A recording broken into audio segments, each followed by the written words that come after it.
Hello, welcome to my YouTube channel. ಈ ಒಂದು ವಿಡಿಯೋದಲ್ಲಿ ನಮ್ಮದು ಒಂದು ಸಣ್ಣ ಗಾರ್ಡನ್ನ ಇಂಟ್ರೊಡ್ಯೂಸ್ ಮಾಡ್ಕೊಡ್ತೀನಿ. ಇವಾಗನೇ ಎಲ್ಲ ಕ್ಲೀನಪ್ ಮಾಡಿಕೊಂಡು ಅನ್ವಾಂಟೆಡ್ ಎಲ್ಲ ಬಿಸಾಡಿ ನಾವು ಫಸ್ಟು ನಡ್ಸಿರೋದು ಅಂದರೆ ಡ್ರ್ಯಾಗನ್ ಫ್ರೂಟ್. ಇಲ್ಲಿ ನೋಡ್ತಾ ಇದ್ದೀರಲ್ವಾ, ಇದೇ ರೀತಿ ಇಲ್ಲೆಲ್ಲ ಹಾಕಿದ್ದೀವಿ. ಇಲ್ಲಿ ನೋಡಿ, ಮತ್ತೆ ಪಪಾಯ ಗಿಡ ತುಂಬ ದಿನ ಆಗಿತ್ತು ಹಾಕಿ, ಇವಾಗ ಬರ್ತಾ ಇದೆ. ಇದರಲ್ಲಿ ಹೂ ಕೂಡ ಬಿಡ್ತಾ ಇದೆ. ಇಷ್ಟು ಚಿಕ್ಕ ಗಿಡದಲ್ಲಿ ಹೂ ಬಿಡ್ತಾ ಇದೆ. ಆಲ್ಮೋಸ್ಟ್ ಇನ್ನು ಸ್ವಲ್ಪ ದಿನದಲ್ಲಿ ಫ್ರೂಟ್ ಆಗ್ಬೋದು. ಇದ್ರ ಹೆಸರು ನನಗೆ ಎಕ್ಸಾಕ್ಟ್ ಆಗಿ ಗೊತ್ತಿಲ್ಲ. ಇದೇನೋ ವೆಜಿಟೇಬಲ್ ಅಂತೆ, ಅಪ್ಪ ಹಾಕಿರೋದು. ಅದು ಬಂದಾಗ ಹೇಳ್ತೀನಿ ಏನಂತ.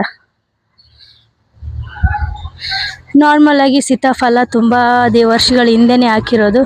ಇವಾಗ ಫಲ ಕೊಡ್ತಿದೆ. ಇಲ್ಲಿ ಚೆನ್ನಾಗಿದೆ, ಒಂಥರ ತುಂಬಾನೇ ಫ್ರೂಟ್ ಬಿಡುತ್ತೆ ಇದರಲ್ಲಿ. ಇಲ್ಲಿ ನೋಡಿ, ಆಲ್ರೆಡಿ ನಾವು ಹಣ್ಣನ್ನು ತಿನ್ನೋ ಒಂದು ಇದರಲ್ಲಿ ಇದಾವೆ ಈಗ. ಇಲ್ಲಂತರೂ ಭಾಳ ಆಗಿದ್ವು, ರೀಸೆಂಟಾಗಿ ಅರ್ದಿನ ಕೂಡ. ತೆಂಗಿನಕಾಯಿನೂ ಜಾಸ್ತಿ ಆಗ್ತಾವ. ಒಂದು 4-5 ಗಿಡ ಅದಾವ, ಆ ಕಡೆನೂ ಅದಾವ. ಮತ್ತೆ ಇಲ್ಲಿ ಸ್ವಲ್ಪ ಬನಾನಾ ಗಿಡನೂ ಸ್ಟಾರ್ಟ್ ಮಾಡಿದೀವಿ. ಇವಾಗೆಲ್ಲ ಕ್ಲೀನಪ್ ಮಾಡಿದೀವಿ. ತುಂಬಾ ಇದು ಇತ್ತು ಇಲ್ಲೆಲ್ಲ, ಜಾಲಿ ಗಿಡ ಎಲ್ಲ ಬೆಳೆದಿದ್ವು. ಇವಾಗ ಎಲ್ಲ ತೆಗ್ದಾಕಿ ಏನೋ ಒಂದು ಮಾಡೋಣ ಅಂತೇಳಿ ಮಾಡ್ತಿದ್ದೀವಿ.